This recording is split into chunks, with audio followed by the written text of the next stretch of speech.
Greetings to another video. So today is a sad day. The taxi's picking us up in about an hour. We're going home. But I've been so fortunate to be able to be here for around a month.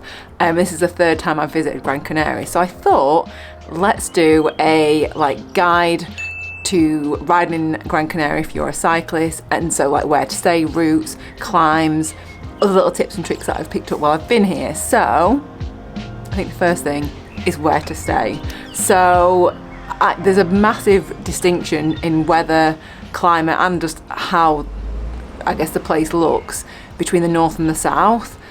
I would recommend staying in the south, I guess southwest, because the north is a lot wetter, it's a fair bit colder, it's still beautiful, and that's why it's a lot greener, but it is more variable with temperature and weather. So staying in the southwest, I would say either Maspalomas, I'm in Oginigan, Vecindario, or even Puerto Rico. They're all really lovely places to stay. Or Playa de la Ingles. All those places you'd find really good hotels or Airbnbs, which is where we're staying now. And yeah, they're just really good places to access a lot of the climbs, a lot of the really good routes. And then there's lots of cafes, restaurants and stuff in each of those. I personally, because I've stayed in Vecindario, I've been to Maspalomas, and now I'm in Oginigan. I prefer it here because it's quiet as a little town. There's a beach now, and I just really like it here. So that would be my personal choice. Next thing is routes. So I've got a little list of my 5 favourite routes and climbs to do. You can access these from any of the places that I've said to stay. So the first one is the Soria climb.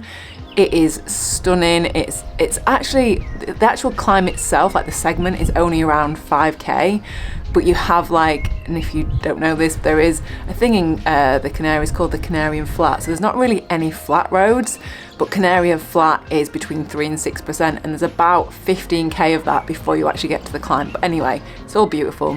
So Soria is one of the climbs you have to do if you come here. I'll leave a link to it below. The other one, which is my personal favourite, is Serenity. So the ways that you can get to Serenity climb, that's about just under 9 kilometres long. It is stunning. The switchbacks, honestly, it is my favourite climb. I've just done it today to say farewell to it. So the only ways that you can get to that is you either have to go up Soria and then descend Serenity and then climb back up it, or you can get a boat from Oginigan, the ferry, which is what I did the first time. To start that off, because you can actually do it from Porto-Magan. One of my other favourites is Ayagaris, which is a really short climb. You can do that. That goes up from Maspalomas, and it's, oh my god, that is another one of my favourites. It's actually a short climb. I think it's about 3 or 4 kilometres, but it's so beautiful. It's a little bit steep in parts, but that's a good warm-up one. That takes around 2 hours from Oginigan. It's a nice little warm-up climb for some of the longer climbs that you're going to do if you're going to come out and stay. Pico. So Pico de la Nieves, which is basically the highest point of the island. It's a 45-kilometre climb from Maspalomas. It is a big challenge to do when you're out here, but I would 100% recommend doing it because you get amazing views. It's just brilliant. I'll leave a link to that video below if you want to have a look at actually what that climb and ride was like. You have to do that one though, because it's just, you have to get to the highest. Well, you don't have to, but it's a really good big day out if you want to do it. So the other one I would say is Santa Lucia, which is just basically a nice big circular loop. You go up for Targa climb, which is really pretty. I'll leave a link to it below so you can have a look at these and then kind of make your routes depending on where you're staying from them. The other one that is the biggest challenge is Valley of the Tears. So you would then ride out to San Nicolas. Again, I will leave all these links below so you can kind of plan your routes based on the ones that I did, so you can actually find it. But Valley of the Tears is absolutely brutal. I think it is the hardest climb I've ever done. It's so long. There's a section in it called the Wall, which is just steep stuff for a long time. I will leave a link to the video where I did Desafio La Titanica, which is a race which incorporates Valley of the Tears.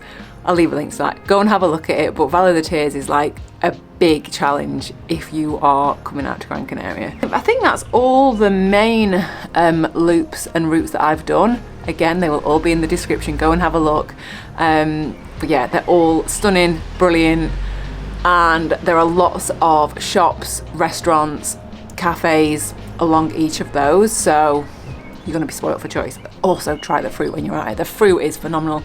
Oranges, papayas, oh, there's just loads of stuff, so try that. Other thing that I would say is, if you are coming out here, no, it's not really easy ride, and you have to bring your climbing legs, because most of it you're either going up or you're going down, or you're on Canarian flat, which is not actually flat, so it is challenging. So yeah, just be prepared for that.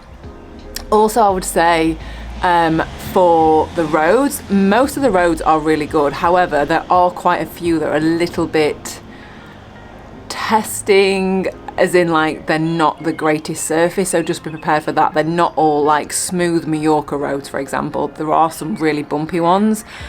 So saying that, I would bring minimum 28mm tires, and I would also come out with new tires. Don't come out with something that's really old and worn, because here it just wears down a lot faster. So I would recommend bringing a new set of tires with you. Oh, also another good thing, actually, a taxi company that I had, because if something goes wrong, I'll put a link to it. It's called Pide Taxi, P-I-D-E Taxi.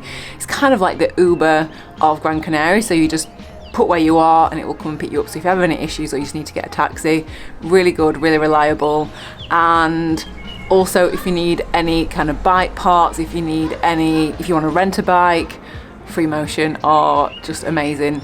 And they're all over Gran Canaria. I think there are 7, I think that's right, I will put it up if it's not, but I think there are 7 different stores in Gran Canaria. And yeah, they have so many parts. They have clothes, they have like snack bars, they have everything you want if you're a cyclist. And they also lead tours, so if you want to do any of the routes and you just don't want to do it on your own and you want a group to go out with, then they do that as well.